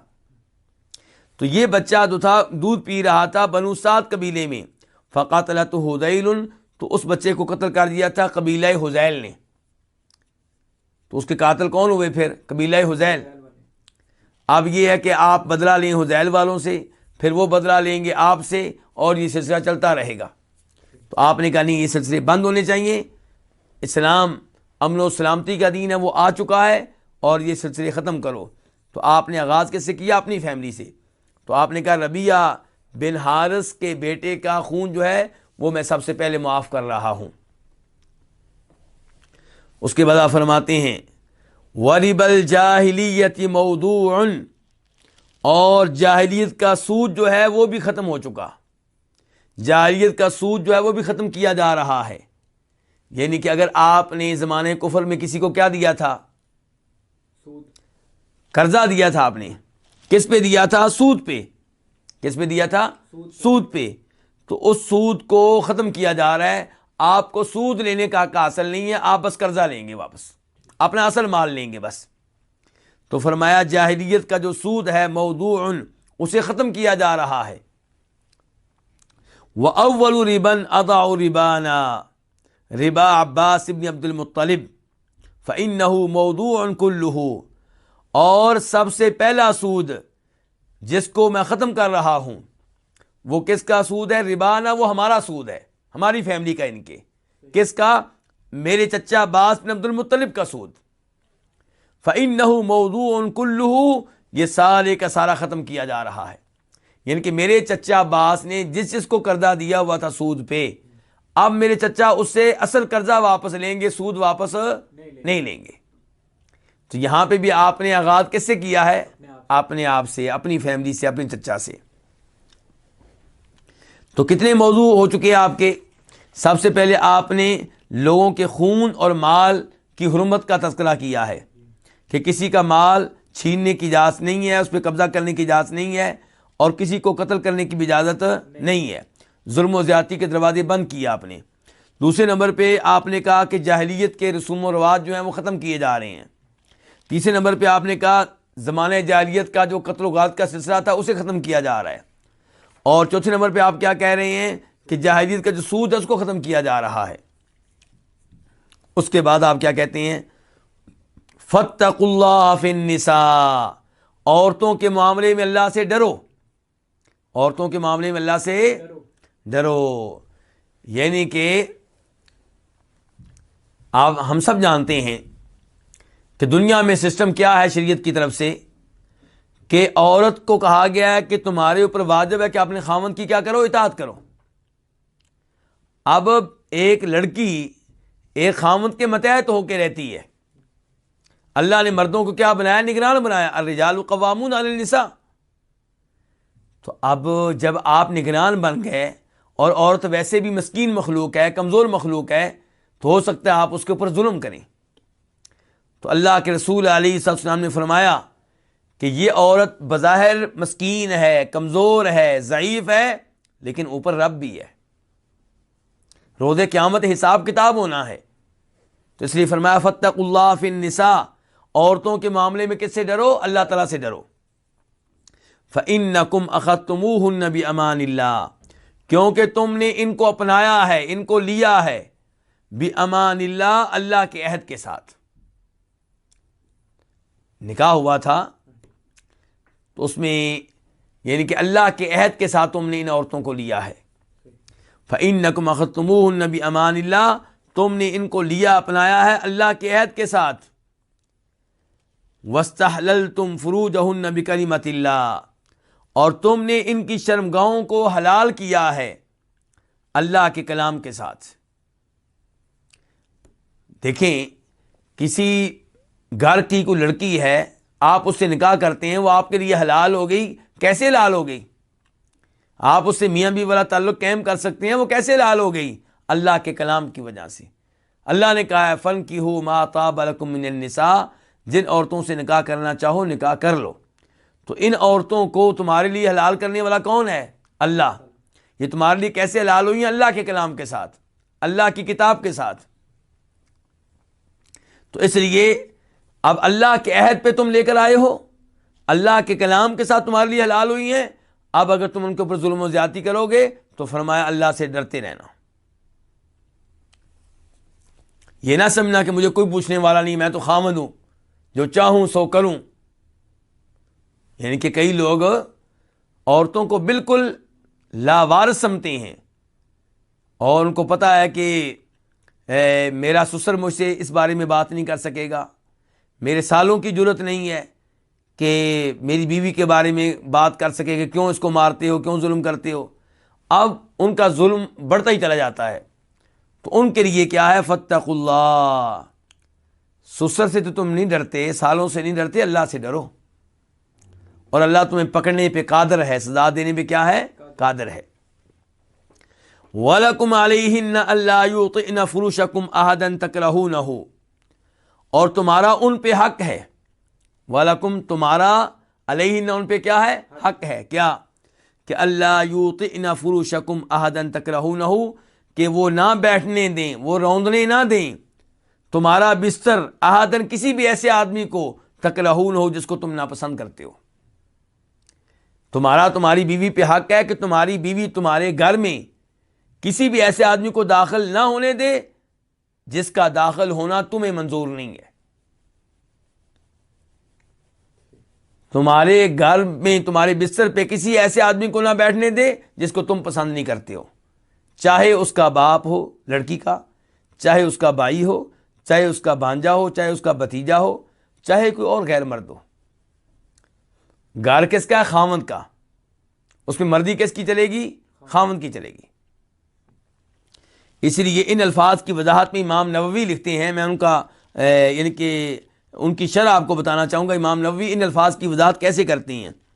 وہ کہتے ہیں مطلب یہ ہے کہ یہ بیویاں کسی بھی ایسے آدمی کو گھر میں داخل ہونے کی اجازت نہ دیں جس کو تم ناپسند کرتے ہو، اور نہ ہی اس کو گھر میں بیٹھنے دیں. وہ آدمی چاہے کوئی اجنبی ہو، غیر ہو، یا کوئی عورت ہو، یا بیوی کے محرموں میں سے کوئی محرم ہو. آپ نے جو پابندی لگائی ہے یہ سب کے لیے ہے. کسی ایسے آدمی کو گھر میں داخل ہونے کی اجازت نہیں دینی چاہیے جس کو خاوند ناپسند کرتا ہو. فَإِنْ فَعَلْنَ ذَلِكَ، اگر وہ یہ کام کریں، کون؟ عورتیں. فَاضْرِبُوهُنَّ ضَرْبًا غَيْرَ مُبَرِّحٍ، تو تم ان کو ضرب لگا سکتے ہو، ایسی ضرب جو سخت نہ ہو. تم ان کی پٹائی کر سکتے ہو ہلکی پھلکی، سخت نہ ہو. وہ پٹائی نہیں کہ جس سے خون نکل آئے، وہ پٹائی نہیں کہ جس سے ان کا جسم سوج جائے، وہ پٹائی نہیں جس سے ان کے دانت ٹوٹ جائیں. اور پھر آپ نے کہا چہرے پہ بھی مارنے کی اجازت نہیں ہے. اور بیوی سے اختلاف ہو تو اسے بدصورت کہنے کی اجازت نہیں ہے. چہرے پہ مارنے کی اجازت نہیں ہے اور بدصورت کہنے کی اجازت نہیں ہے. اور ایک حدیث میں آپ نے فرمایا کہ اگر کبھی بیوی کو مارنا پڑے تو ایسے نہ مارو جیسے کسی غلام لونڈی کو مارتے ہو. اور کبھی آپ کہتے ہیں کہ تم اس کو اتنا نہ مارو، پھر تم نے رات کو اسے تعلق قائم کرنا ہوتا ہے. کس منہ سے تعلق قائم کرو گے؟ اور یہ ہلکا پھلکا مارنے کی اجازت ہے، اور اس میں بھی عورت کے لیے کیا ہے، اس میں خیر ہے. آج کل حقوق نسواں کے نام پہ، عورتوں کے حقوق کے نام پہ عورتوں کا ذہن خراب کیا جا رہا ہے، اور یہ سمجھا جا رہا ہے کہ اسلام نے جو ہلکی پھلکی پٹائی کرنے کی اجازت دی ہے یہ عورتوں پہ ظلم ہے. کوئی ظلم نہیں ہے، یہ عورتوں کے حق میں ہے. باپ چھوٹے بچے کو مارتا ہے نہ پڑھنے پہ، سکول میں نہ جانے پہ، یہ بچے پہ ظلم ہے یا بچے کے حق میں ہے؟ بچے کو اس لیے ہلکا پھلکا مارنا کیونکہ سکول سے ناگاہ کرتا ہے، کیا یہ ظلم ہے یا اس کے حق میں ہے؟ اس کے حق میں ہے، اسی کا بھلا ہے، اسی کا مستقبل بنے گا. تو اگر کوئی عورت خاوند کے ساتھ تعامل نہیں کر رہی گھر میں، اور وہ کہتی ہے میں جس کو مرضی بلاؤں، تم کون ہوتے ہو مجھے روکنے والے، جب یہ انداز وہ اختیار کرے گی تو اس کا رزلٹ کیا نکلے گا کہ یہ گھر اجڑنے والا ہے، یہ برباد ہونے والا ہے. اس گھر کے بچے ماں باپ سے محروم ہونے والے ہیں. 1 مہینے بعد، 2 مہینے بعد، 6 مہینے بعد، سال کے بعد طلاق ہو جائے گی یا خلا ہو جائے گا. تو اسلام نے کتنی خوبصورت بات کی ہے کہ ایسی عورت کی ہلکی پھلکی پٹائی کر سکتے ہو. اب کیا ہوگا؟ ہلکی پھلکی پٹائی سے عورت کے اندر جو تکبر ہے، سرکشی ہے، وہ نکل جائے گی. اب خاوند کے ساتھ تعاون کرے گی، پیار و محبت سے رہے گی. دوسری جانب خاوند کو بھی کہا گیا، میں بار بار کہہ رہا ہوں، کیا کہا گیا ہے کہ ایسے نہیں مارنا جیسے کسی غلام یا لونڈی کو مارتے ہو، جانور کو مارتے ہو. اس مار کی اجازت نہیں ہے جس کی وجہ سے خون نکل آئے، ہڈی ٹوٹ جائے، دانت ٹوٹ جائے. چہرے پہ مارنے کی اجازت نہیں ہے. آپ صاف صاف کہہ رہے ہیں غیر مبرہن، کہ وہ مار جو سخت نہ ہو، جس میں کوئی مشقت نہ ہو. تو اس کے بعد عورتوں کے حقوق کیا ہیں؟ فرمایا وَلَهُنَّ عَلَيْكُمْ رِزْقُهُنَّ وَكِسْوَتُهُنَّ بِالْمَعْرُوفِ، اور ان کا تمہارے اوپر یہ حق ہے کہ رزقهن، کہ ان کو کھانا دیا جائے، وَكِسْوَتُهُنَّ، اور ان کو لباس دیا جائے، بالمعروف، معروف طریقے سے. کیا مطلب ہے معروف طریقے سے؟ یعنی کہ اب کھانے پہ بھی جھگڑا ہو سکتا ہے کہ کھانا فراہم کرنا خاوند کی ذمہ داری ہے، لباس فراہم کرنا خاوند کی ذمہ داری ہے. کیسا لباس جی؟ عورت کہے گی مجھے سوٹ چاہیے، کون سا؟ 20,000 روپے والا. خاوند کہے گا میں سوٹ لے کے دوں گا 1,000 روپے والا. تو اللہ کے رسول علیہ السلام نے فرمایا بالمعروفی، عرف کے مطابق، کلچر کے مطابق، معاشرے کے مطابق. یعنی کہ جس ماحول میں آپ رہتے ہیں اس ماحول میں اس جیسی عورت کے لیے کون سا لباس مناسب ہے. وہ جس برادری سے تعلق رکھتی ہے اور آپ جس برادری سے تعلق رکھتے ہیں، آپ کی فیملی کیسی ہے، یعنی کہ مالی لحاظ سے آپ کی فیملی کیسی ہے، کیا آپ لوگ گاؤں میں رہتے ہیں، شہر میں رہتے ہیں، کون ہیں آپ لوگ. تو آپ جیسے لوگوں کی عورتوں کو کیسا لباس لے کر دیا جاتا ہے ویسا لباس آپ نے بھی لے کر دینا ہے. تو فرمایا ان کا تمہارے اوپر یہ حق ہے کہ رزقهن، ان کو رزق فراہم کرو، کھانا فراہم کرو، وکسوتہن، اور ان کو لباس فراہم کرو، بالمعروفی، معروف طریقے سے۔ اور یہاں پہ میں شیخ البانی رحمہ اللہ کا ایک تبصرہ آپ کے سامنے رکھنا چاہوں گا۔ وہ کہتے ہیں کہ یہ جو کہا گیا ہے کہ تمہارا بیویوں کے اوپر حق ہے کہ وہ تمہارے گھر میں کسی ایسے آدمی کو داخل نہ ہونے دیں جس کو تم ناپسند کرتے ہو، اور اگر وہ تمہاری یہ بات نہ مانیں تو تم ان کو ہلکا پھلکا مار سکتے ہو، تو کہتے ہیں شیخ البانی، اور یہ اس ایت کے عین مطابق ہے جس ایت میں اللہ تعالیٰ کہتے ہیں کہ مرد عورتوں کے نگران ہیں۔ الرجال قوامون علی النساء، مرد عورتوں کے لیے کیا ہے؟ نگران ہیں، ان کے ذمہ دار ہیں۔ بما فضل اللہ بعضهم علی بعض، اس وجہ سے کہ اللہ نے ان میں سے بعض کو بعض پہ فضیلت دی ہے، مرد کو عورت پہ فضیلت دی ہے۔ وبما انفقوا من اموالہم، اور اس لیے بھی نگران ہیں کیونکہ خرچ کرنے والے کون ہیں؟ مرد ہیں۔ تو گھر کا خرچہ فراہم کرنا کس کی ذمہ داری ہے؟ بیوی سے مطالبہ کرنا کہ تم کماؤ، تم جاب کرو۔ اگر وہ راضی نہ ہو تو یہ خاوند کا حق بالکل نہیں ہے۔ خاوند چاہے جتنا بھی غریب ہو، بیوی جتنی بھی امیر ہو، بیوی کا خرچہ خاوند کے ذمہ ہے۔ مال لے کر آنا، پیسہ لے کر آنا، بیوی بچوں کا خرچہ فراہم کرنا، یہ خاوند کی ذمہ داری ہے، بیوی کی ذمہ داری نہیں ہے۔ بیوی شریعت کے مطابق کیا ہے؟ وہ گھر میں بیٹھے گی، اے سی میں بیٹھے گی، پنکھے میں بیٹھے گی، اور گھر کے کام کاج کرے گی، بچوں کی تربیت کرے گی، ان کو پڑھائے گی، ان کو تعلیم دے گی۔ شریعت نے عورت کو اس بات کا مکلف نہیں کیا کہ وہ باہر جائے، کمائے، لوگوں سے کمانے کے لیے لڑے، کیونکہ جب باہر نکلیں گے تو وہاں یہی کچھ ہوتا ہے۔ تو یہ ذمہ داریاں اسلام نے کس کی لگائی ہیں؟ مرد کی۔ پھر اسلام نے مرد کو حق دیا کہ چونکہ کمانے والے تم ہو، رہائش فراہم کرنے والے تم ہو، مکان تم نے بنایا ہے، پلاٹ تم نے خریدا ہے، اور اس کا خرچہ بھی تم برداشت کر رہے ہو، کھانا بھی تمہارے خرچے سے تیار ہوتا ہے، لباس بھی تمہارے پیسوں سے آتا ہے، بچوں کا خرچہ بھی تم برداشت کرتے ہو، تو اس لیے گھر میں آرڈر بھی تمہارا چلے گا۔ تو عورت پابند ہے کہ خاوند کی بات مانے جب تک کہ وہ شریعت کے خلاف نہ ہو۔ تو شیخ البانی کیا کہہ رہے ہیں کہ یہ حکم جو دے رہے ہیں نبی علیہ السلام، یہ اس ایت کے مطابق ہے، اور اس ایت میں اللہ تعالیٰ نے یہ بھی کہا ہے کہ فالصالحات قانتات حافظات للغیب بما حفظ اللہ، کہ جو نیک عورتیں ہوتی ہیں وہ فرما بردار ہوتی ہیں، اور خاوند کی عدم موجودگی میں بھی اس کا خیال رکھنے والی ہوتی ہیں، اس کی اولاد کا، اس کے گھر کا۔ کیوں؟ کیونکہ اللہ تعالیٰ نے ان عورتوں کے حقوق محفوظ کر دیے ہیں، خامدوں کو پابند کر دیا ہے کہ ان کو خرچہ دو، ان کو لباس دو۔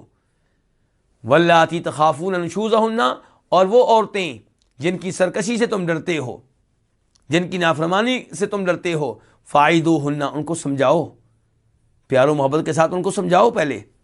واہجروہن فی المضاجع، اور مزید تم یہ کر سکتے ہو کہ ان کا بستر الگ کر دو۔ اگر تمہاری اطاعت نہیں کرتی، نافرمانی کرتی ہیں، تو ان کا کیا کر دو؟ بستر الگ کر دو، ان کے ساتھ سونے سے انکار کر دو۔ اور عقل مند عورت کے لیے اتنی سزا کافی ہے کہ خاوند اس کے ساتھ سونا ہی نہیں چاہتا۔ اس کے بعد کہا ہے کہ وَضْرِبُوهُنَّ، تیسرے نمبر پہ کہا کہ تم ان کی پٹائی بھی کر سکتے ہو، لیکن ساتھ ہی اللہ نے کہہ دیا فَإِنْ أَطَاعْنَكُمْ، اگر وہ تمہاری اطاعت کریں، تمہاری بات مانیں، فَلَا تَبْغُوا عَلَيْهِنَّ سَبِيلًا، تو ان کو مارنے کے لیے بہانے تلاش نہ کرو۔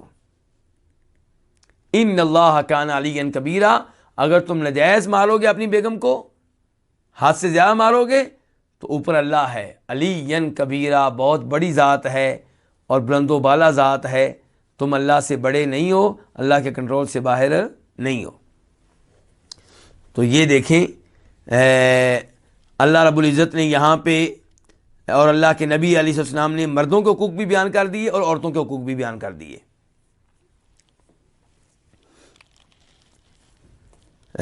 اس کے بعد آپ کے خطبے کے کچھ الفاظ باقی ہیں، لیکن وقت چونکہ اپنے اختتام کو پہنچ رہا ہے تو یہیں پہ رکتے ہیں، اور انشاءاللہ اس حدیث کو آئندہ درس میں مکمل کیا جائے گا۔ اللہ رب العزت سے دعا ہے اللہ تعالیٰ نبی علیہ السلام کی ان حدیث پہ غور کرنے کی توفیق دے، ان پہ عمل پیرا ہونے کی توفیق دے، اور اللہ رب العزت ہم میں سے ہر ایک کو اپنا اپنا حق جاننے کی اور دوسرے کا حق ادا کرنے کی توفیق دے۔ وآخر دعوانا الحمد للہ رب العالمین۔